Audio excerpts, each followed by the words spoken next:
मुख्यमंत्री योगी आदित्यनाथ अपने प्रत्येक यात्राओं को विकास के अवसर से भी जोड़ते हैं। उन्नाव में उन्होंने डोडिया खेड़ा गांव में राजा राम बख्श सिंह की अश्वारोही प्रतिमा का अनावरण किया। ये जो अवसर था निश्चित रूप से महान स्वतंत्रता संग्राम सेनानी को सम्मान देने का था, और इसके साथ ही जैसा हमारे स्वतंत्रता संग्राम सेनानियों ने एक मजबूत और शक्तिशाली भारत की, विकसित भारत की जो कल्पना की होगी, उसको भी इस अवसर पे योगी आदित्यनाथ ने आगे बढ़ाने का काम किया। उन्होंने उन्नाव में के लिए 800 करोड़ से अधिक की रुपए की परियोजना का लोकार्पण और शिलान्यास किया। इस तरह जो प्रतिमा का अनावरण था उसके साथ विकास को जोड़ने का काम भी किया गया। अब महान स्वतंत्रता संग्राम सेनानी का स्मरण था तो योगी आदित्यनाथ ने जो प्रधानमंत्री ने पंच प्रण का जो उद्घोष किया था उसका भी उल्लेख किया कि किस तरह देश को शक्तिशाली विकसित बनाना है और गुलामी के प्रत्येक निशान से मुक्ति का एक कार्य करना है, यह भी संदेश दिया गया। यानी क्रमशः वो प्रतिमा का अनावरण करते हैं, उससे विकास को जोड़ते हैं, उससे देश के विकास को जोड़ते हैं, देश को शक्तिशाली बनाने का एक संकल्प भी व्यक्त करते हैं। और इसी क्रम में उन्होंने G20 में जिस तरह भारत ने दुनिया को एक दिशा देने का काम किया उसका भी उल्लेख किया। अब किस तरह उनके कार्यक्रम में जो संदेश दिए जाते हैं उनका भी यहाँ पे उल्लेख करना जरूरी है। उन्होंने उन्नाव में ही अंतर्राष्ट्रीय भारतीय क्रिकेट टीम की खिलाड़ी अर्चना निषाद को आवास की प्रतीकात्मक चाबी सौंपी। अब इसका भी संदेश महत्वपूर्ण है।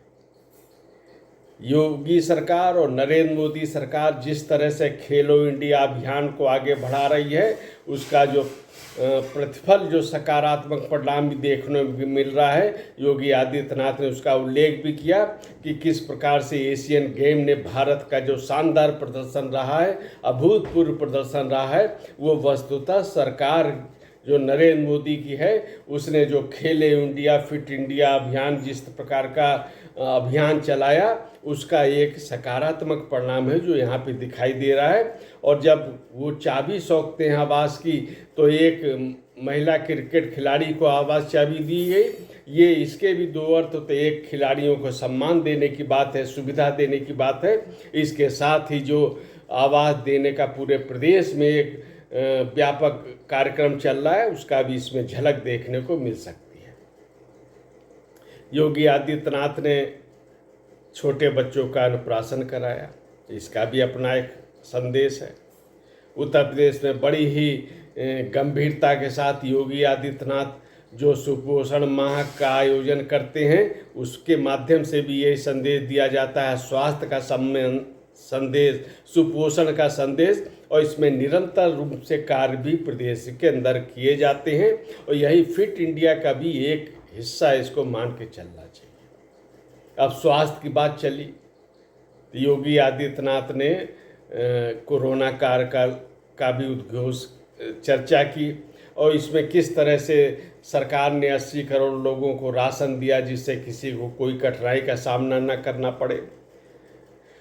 करीब 225 करोड़ लोगों को वैक्सीन लगाई गई और योगी आदित्यनाथ ने द वैक्सीन वार फिल्म का भी उल्लेख किया। उन्होंने कहा कि इसको बड़े ही अच्छे ढंग से दिखाया गया है। इसमें भारत ने जिस तरह से विश्व स्तर पे जो कार्य करके दिखाया है उसकी भी फिल्म में इसकी सराहना की गई है, उसका भी दृश्य दिखाए गए हैं, उल्लेख किया गया है।